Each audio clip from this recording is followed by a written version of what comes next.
So during the papers, we took a story concerning the conviction of Baba Ijesha. He was convicted by the court in Lagos State to 16 years for raping the underage. And obviously, there's been quite a bit of reactions, both on social media and on mainstream media. What are your thoughts on this, especially because of what transpired afterwards? So yes, the court made the judgments, but many people came out to condemn. A few people, for example, Yomi Fabi was condemned, a few people that were asking for justice to be served, and many were condemned. What are your thoughts on all the brouhaha that happened after the announcement was made by the court?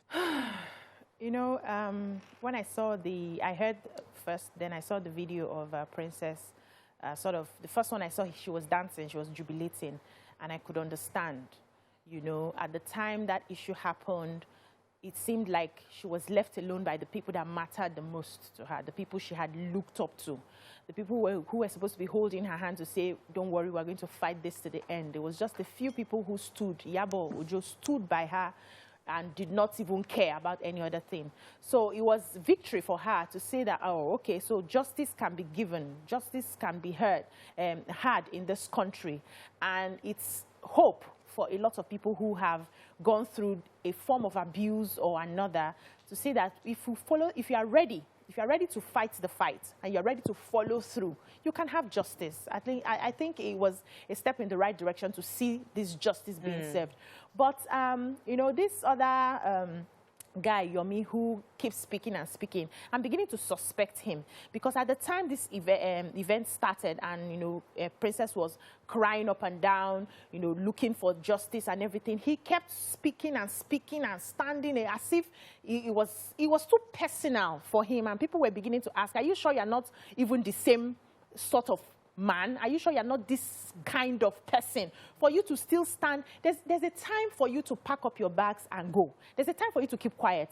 If you know that it can be appealed, why don't you go straight and start making that arrangement to appeal? Why are you telling us that justice has to be done, justice has to be held? Is that factual? No. We don't need that information right now. Go and do your groundwork and take it to the court. A lot of them, I agree with BC to an extent, a lot of these actors, all of them were clout chasing on this, including Yabo Ojo.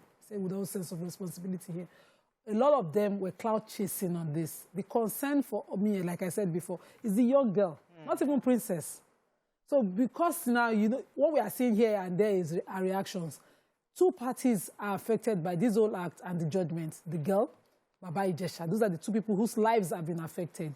Every freedom fighter who has carried this matter on their head and all of that, you know, obviously, some are even obviously clout chasing, some are just doing image laundry. Yomi Fabi, for instance, is caught on the wrong side. So, and he said something very factual now. He was caught on the wrong side. So if it's about clout chasing, is there anything wrong in standing up for someone you believe or not? He believes in Baba Ijesha, so he stood up for him. If Baba Ijesha was acquitted today, he would then start doing the same thing. So they're all clout chasing.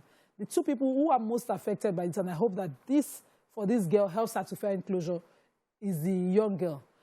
The courts they didn't establish rape. They didn't establish defilement. Those were not established, and so he got acquitted on those counts. But this indecent assault of the young girl and all of that, they were able to, because even based on the video, we could see indecent assault, and at the end of the day, he's doing 5 years.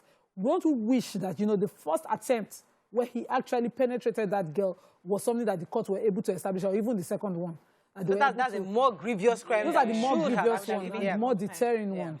And so as it is now, for me, I saw the judgment yesterday, and I was like, good. This would encourage other people who would think, oh, no, he's of a certain exposure, and so nothing will be done, to speak up. But I hope that these same people start an advocacy, and they speak up for every person. I respect everybody's opinion. We don't necessarily have to agree with it. I feel that we look at the world from our own lens, how we see, and then we expect everybody to behave the way we behave. But that's not the way other people. The way I show support from the way Nima will show support. The way, if Nima wants to show support, Nima will be there. Nima would, like, she would be on ground. She would, if she's coming, she's bringing tea, she's bringing a go, she's calling it. That's her. I might not do like that. So if you're talking to someone who is a social media person that shows support, their own is to say, let me put it on my online. I love to dance. Oh, some people, she's showing off. Oh, because she wants to show you her house. It's because she wants to do, I'm dancing for me, oh. But somebody else is looking at it through their own lens of how they see things being done. Is it possible that if the princess did not make this much noise, maybe those who have influence may have found a way to sweep this thing under the carpet? We Yes. don't know. Is that the issue that we that's the fear. have with the justice That's the system? fear. So it's the princess and all the others are making noise, saying, let us make noise, so that they don't go and sweep this thing under the carpet. And it happens everywhere. So our world is full of so much noise without true substance. And we're not really achieving long-term results because we're dealing with one case per time. And what we need is structural reform that provides justice for all. Was there need for cursing people? So, for example, Yaribo was cursed. Baba, the other guy, Fabi, you know. So I understand the emotion and pain, you know, everybody involved was going through, which is what you're saying. We understand the emotions. But is that the right thing for us to do? Morayo, you cannot tell people what's the right thing to do. If there's no, yes, if you know, you can decide to cry and you are opening your mouth. Some people will cry, they will close their mouth and they are crying. So like people have different ways of expressing themselves. You know, we're talking about people that are angry and they now beat or lash out. That they are beaters who now found opportunity to beat. You are a curser. You know how to curse. Cursing is your thing. So you now, when you are aggravated, what will you do? You curse. It's good to try as much as possible to be civil, but when it happens to you directly, you cannot be held on how you have chosen to react, because at that time you're reacting from a place of pain. It's after you have sat down a few days, a few weeks, a few months later that you now start reasoning right. But at the time it's happening, people would react the way they deem fit to react. It's just left for people who are around them to say, okay, this is not the right move. Can you calm down a bit? Let's help you handle this. But like the caller mentioned, I wanted to also say, now that the judgment has been won, we are excited. Probably till they now take it to the appeal court later on. But right now, we have gotten a form of judgment that has given hope to people. Let us not forget this girl. I would want to hear conversations on how this girl is being treated right now, what sort of therapy she's seeing right now, how is she being integrated into the society right now. And I just wish Princess could come on the show and tell us what is happening with this girl. Let's not, in the frenzy of they don't catch him, they don't fail, we don't win. We forget the person who is the real victim of this. I got into where I'm going. God bless you.